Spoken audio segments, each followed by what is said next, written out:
دانیہ قرآن academy. یہ قرآن وہ رستہ دکھاتا ہے جو سب سے سیدھا ہے، اور مومنوں کو جو نیک عمل کرتے ہیں بشارت دیتا ہے کہ ان کے لیے اجر عظیم ہے۔ نحمده ونصلي على رسوله الكريم اما بعد فاعوذ بالله من الشیطان الرجیم بسم اللہ الرحمن الرحیم۔ السلام علیکم ورحمۃ اللہ وبرکاتہ۔ امید ہے آپ سب خیریت سے ہوں گے، انشاءاللہ جہاں ہوں گے ایمان اور صحت کی نعمت سے مالا مال ہوں گے۔ ہاں جی، تو آغاز کرتے ہیں ہم اپنے آج کے سبق کا دعاؤں کے ساتھ۔ تو چلیے شروع کرتے ہیں۔ اللہم صلی علی سیدنا و مولانا محمد وعلی آل سیدنا وعلى آل سيدنا ومولانا محمد وبارك وسلم۔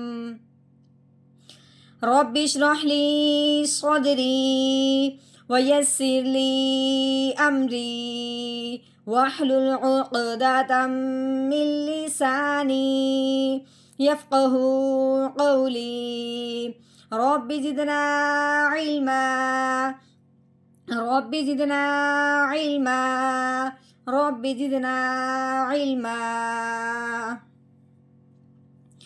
اعوذ باللہ من الشیطان الرجیم بسم اللہ الرحمن الرحیم۔ فَأَنبَتْنَا فِيهَا حَبًّا۔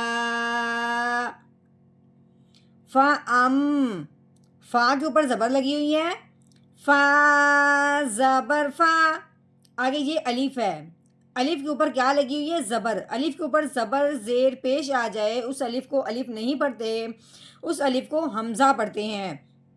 اب اس الف کو ہم نے حمزہ پڑھنا ہے، اس سے پہلے آگے دیکھیں، آگے کیا ہے؟ نون، اس کے اوپر کیا لگی ہوئی ہے؟ جزم، جس کی وجہ سے نون ساکن ہے۔ لیکن ایک بات ذہن میں رکھنی ہے کہ جب نون ساکن ہو اور اس کے بعد با آ جائے تو اس نون ساکن کو میم ساکن کے ساتھ بدل دیتے ہیں۔ ٹھیک ہو گیا؟ میم ساکن کے اندر اس نون ساکن کو ادغام کر دیں گے، چھپا دیں گے۔ ٹھیک ہے؟ خفیہ چھپی اس کی آواز نکلے گی، لیکن حمزہ کو ہم نے میم ساکن کے ساتھ ملا دینا ہے۔ گویا کہ ہم نے اس جزم کو نون ساکن کے بجائے اس جزم کو میم ساکن کے اوپر لگانا ہے۔ نون ساکن کو کیا کرنا ہے؟ میم ساکن کے اندر ادغام کر دینا ہے، چھپا دینا ہے اس با کے آنے کی وجہ سے۔ کیسے پڑھیں گے؟ حمزہ میم زبر ام، فا ام، ساتھ گنا بھی ہوگا، ٹھیک ہے؟ فا ام، با کے اوپر زبر ہے، تا ساکن ہے، با کو ہم نے تا ساکن کے ساتھ ملانا ہے۔ با تا زبر بات، فا ام بات، آگے نون کے اوپر زبر، آگے کیا ہے؟ الف۔ الف سے پہلے حرف پہ جب زبر آ جاتی ہے تو اسے ایک الف کے برابر لمبا کیا جاتا ہے۔ اب ہم نے کیسے لمبا کرنا ہے؟ نون الف زبر نا، یہ جو ہم نے نا کو لمبا کیا ہے یہ الف سے پہلے زبر آنے کی وجہ سے لمبا کیا ہے۔ فا ام بات نا، اب فا کے نیچے زیر ہے، آگے کیا ہے؟ یا کے اوپر جزم آنے کی وجہ سے یا ساکن ہو گیا۔ جب بھی یا ساکن ہو اس سے پہلے حرف کے نیچے زیر آ جائے، یہ یا ساکن کے لمبے ہونے کا قاعدہ ہے۔ یا ساکن سے پہلے حرف کے نیچے زیر آ جائے تو اسے ایک الف کے برابر لمبا کیا جاتا ہے۔ اب کیسے لمبا کریں گے؟ فا یا زیر فی، کیسے؟ فی، ہا کے اوپر زبر ہے، آگے کیا ہے؟ الف۔ الف سے پہلے حرف پہ جب زبر آ جائے تو اسے ایک الف کے برابر لمبا کیا جاتا ہے۔ تو کیسے لمبا کریں گے؟ ہا الف زبر ہا، فی ہا، آگے ہا کے اوپر زبر ہے، با کے اوپر شاد آ گئی ہے تین دندوں والی، مشدد حرف جو ہوتا ہے، مشدد کس کو کہتے ہیں؟ جس حرف کے اوپر شاد آ جائے. اب شاد آئی ہے با کے اوپر، تب ہم کہیں گے با مشدد ہو گیا. مشدد حرف کو ہمیشہ دباؤ، جماؤ اور ٹھہراؤ کے ساتھ پڑھا جاتا ہے. اب اپنے ہا کو با مشدد کے ساتھ ملانا ہے تو کیسے پڑھیں گے؟